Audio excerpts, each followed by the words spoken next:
क्या उद्धव ठाकरे ने फिर यू टर्न ले लिया है? उद्धव ठाकरे नागपुर क्यों पहुंच गए? उद्धव ठाकरे फिर राम राम क्यों करने लगे?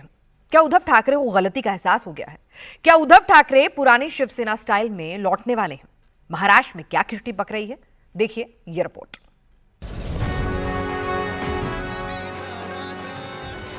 भगवा कुर्ता, भगवा गमछा, भगवा मंच और मंच से जय श्री राम और गर्व से कहो हम हिंदू का जय घोष।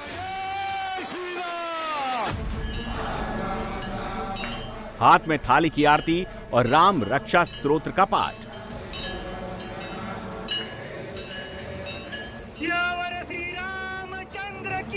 उद्धव ठाकरे की सनातनी सियासत का यह नया अवतार है।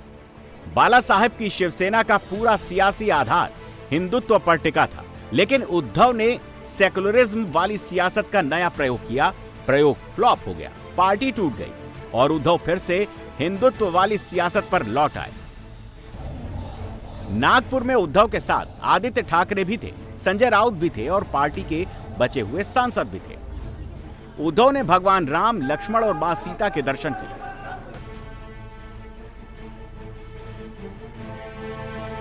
और जब मंच पर आए तो सीधे राम मंदिर आंदोलन में बाला साहब की भूमिका याद दिलाई और कहा कि राम मंदिर की दूसरी लड़ाई की शुरुआत हो चुकी है।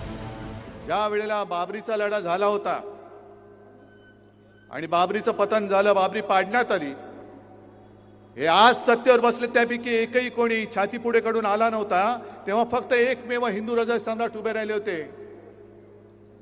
कारण भाजपवालेच तेव्हा म्हणत होते की हे आमचं काम नाही, असेल तर शिवसैनिकांचं काम असेल। मला वाटतं संजय राऊत तुम्ही फोन केला होता, कारण मी स्वतः तेव्हा बाळासाहेबांच्या बाजूला उभा होतो। मला माहित नाही पलीकडे कोण आहे, म्हणजे संजय राऊत आहेत का, मला एवढं कळलं एक पत्रकार आहेत। आणि बाळासाहेबांनी उत्तर दिलं होतं की जर हे काम माझ्या शिवसैनिकांनी केलं असेल तर त्यांचा मला गर्व आहे।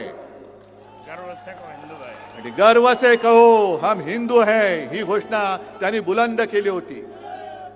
अनेक कारसेवकांनी तुरुंगवास भोगला, अनेकांनी बलिदान केलं, अनेक जण त्यावेळेला झालेल्या पोलीस अत्याचारामध्ये कायमचे अपंग झाले। बाळासाहेबांनी जो धोका डोक्यावरती घेतला होता, अनेक जणांनी जे बलिदान केलं, हे यांच्या चोरांच्या पोटापाण्याची सोय करण्यासाठी नव्हतं केलेलं। मंदिर वही बनाएंगे, कशाला, बनाने के बाद लूटने के लिए।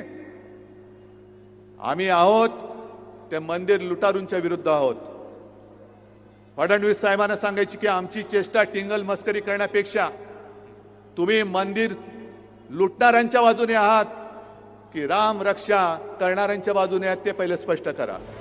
उद्धव ने मुख्यमंत्री देवेंद्र फडणवीस पर भी निशाना साधा और कहा कि राम का पाठ करना भले ही उनका काम हो, लेकिन राम की रक्षा करना राम भक्तों का काम है। दरअसल फडणवीस ने कहा था कि उन्हें राम रक्षा स्तोत्र कंठस्थ है और अगर उद्धव चाहें तो साथ में आकर पाठ कर सकते हैं।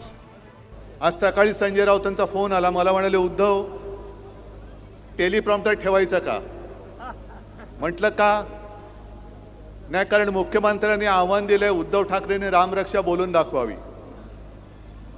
मी आज त्यांच्याच गावात येऊन सांगतोय की फडणवीसजी, रामरक्षा म्हणणं जरी तुमचं काम असलं तरी रामरक्षा करणं हे आमच्या राम भक्तांचं काम आहे। आम्ही राम रक्षक आहोत, मनामध्ये भाव नाही आणि रामरक्षा म्हणताय म्हणजे मनी नाही भाव आणि देवा मला पाव, हे आमचं हिंदुत्व नाहीये। शिवसेना यूबीटी के अध्यक्ष ने मोहन भागवत से भी सवाल पूछा। कहा कि आरएसएस प्रमुख बताएं, उन्होंने जिस हिंदू राष्ट्र की कल्पना की थी, क्या ये वही है? क्या उन्हें ऐसा हिंदू राष्ट्र चाहिए जहां मंदिरों में चोरी हो रही है?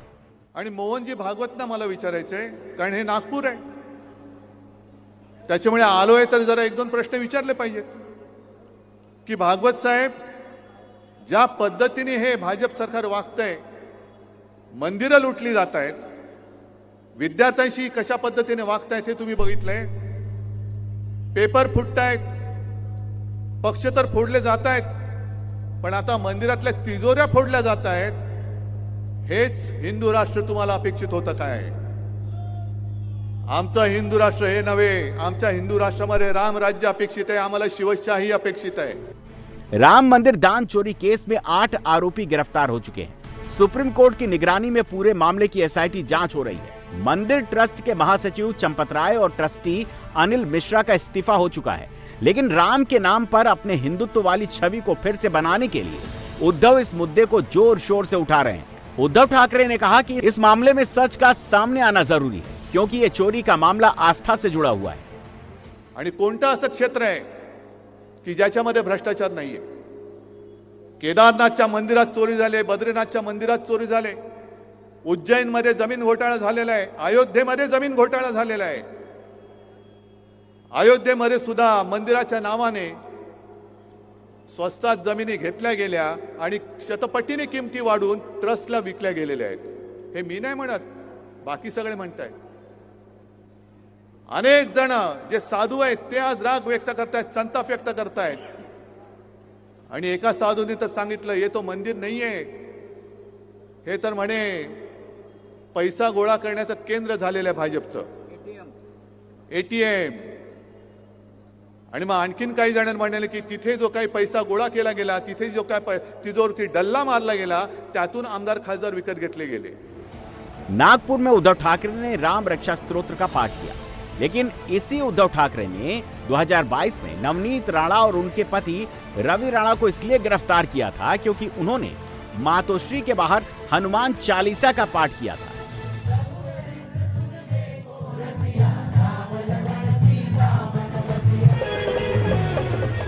नागपुर से 153 किलोमीटर अमरावती में भी सुंदरकांड का पाठ किया गया। बीजेपी कार्यकर्ताओं ने भगवान श्री राम से उद्धव ठाकरे को सद्बुद्धि देने की प्रार्थना की है। जब वो खुद मुख्यमंत्री थे जनाब उद्धव ठाकरे जी, तो विदर्भ के किसानों के खेतों की मिट्टी भी उनके पैरों को लगी नहीं।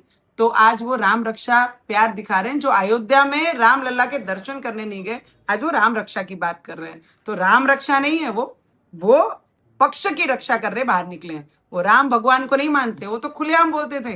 जो जय श्री राम बोलते हैं, मैं उनको बोलता हूँ है। तो जो जय श्री राम बोलने वालों को बोलते हैं, वो राम रक्षा की बात नहीं कर सकते। उद्धव ठाकरे ने राम रक्षा आंदोलन के लिए हिंदुत्व की राजधानी कहे जाने वाले नागपुर को भी बहुत सोच समझकर चुना है। नागपुर सीएम देवेंद्र फडणवीस का होम टाउन है। राम रक्षा आंदोलन के बहाने उद्धव ठाकरे ने सीधे सीएम को चैलेंज किया है। इसके अलावा नागपुर आरएसएस का हेडक्वार्टर है। शिवसेना यूबीटी ने आरएसएस प्रमुख मोहन भागवत को भी चिट्ठी लिखकर राम रक्षा आंदोलन में शामिल होने या अपना समर्थन देने की अपील की थी। राम भक्त, शिव भक्त। शिवसेना यूबीटी की तरफ से 5 जुलाई को राम मंदिर में चंदा चोरी के खिलाफ राम रक्षा आंदोलन की शुरुआत की गई थी। 5 जुलाई को दादर, 6 जुलाई को बांद्रा, 11 जुलाई को चेंबूर, 12 जुलाई को कांदेवली और 16 जुलाई को जावेरी बाजार में शिवसेना यूबीटी राम रक्षा आंदोलन कर चुकी है। इस कार्यक्रम में उद्धव ठाकरे, आदित्य ठाकरे समेत पार्टी के कार्यकर्ता शामिल हुए। सवाल है कि आखिर उद्धव ठाकरे को राम रक्षा आंदोलन करने, राम रक्षा स्तोत्र का पाठ करने की जरूरत क्यों पड़ रही है? दरअसल इसकी वजह धार्मिक से कहीं ज्यादा सियासी है। उद्धव ठाकरे ने बीजेपी से अलायंस तोड़कर कांग्रेस और एनसीपी के साथ गठबंधन कर सरकार बनाई थी। महाराष्ट्र में उद्धव की सरकार तो बन गई, लेकिन उनके कोर वोटर माने जाने वाले हिंदुओं ने साथ छोड़ दिया। एकनाथ शिंदे की बगावत ने तो पार्टी को जमीन पर ला दिया। विधायक टूटे, सांसद टूटे, पार्टी का नाम और सिंबल भी छिन गया। इसके बाद लोकसभा, विधानसभा, बीएमसी समेत जितने चुनाव हुए, पार्टी कमजोर होती गई। रही सही कसर दूसरी बार पार्टी टूटने और 6 सांसदों के अलग होने से पूरी हो गई।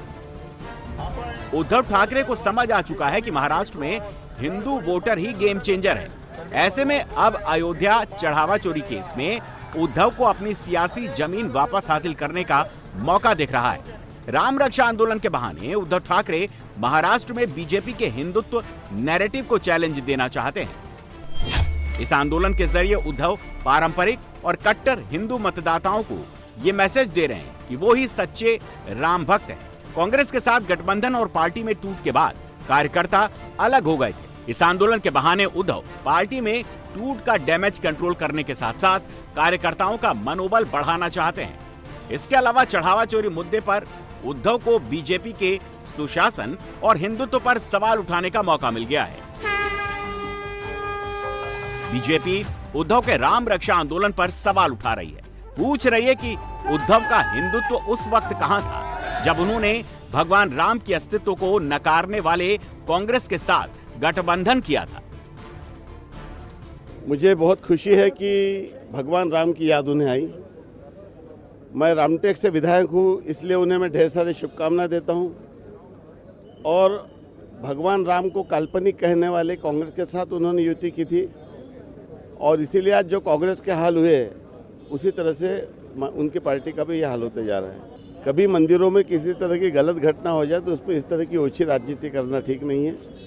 मेरी उनको शुभकामनाएं, लेकिन साथ में मैं उनसे विनती भी करता हूं कि जिस कांग्रेस ने जिंदगी भर राम मंदिर का विरोध किया, उस कांग्रेस के नेता श्री राहुल गांधी को लेकर वो एक बार अयोध्या जाए, और जो हिंदू हृदय सम्राट, गर्व से कम हिंदू, ये बोलना जो उन्होंने छोड़ दिया था, वापस प्रखर हिंदुत्व पे आए। फिर मैं देखता हूं कि उनकी और कांग्रेस की युति कैसे रहती है। राम रक्षा आंदोलन से उद्धव पार्टी की रक्षा हो पाएगी या नहीं, लेकिन इस आंदोलन से साफ है कि उद्धव ठाकरे को समझ में आ गया है कि अगर उन्हें अपनी सियासी जमीन बचानी है तो राम का नाम लेना ही पड़ेगा।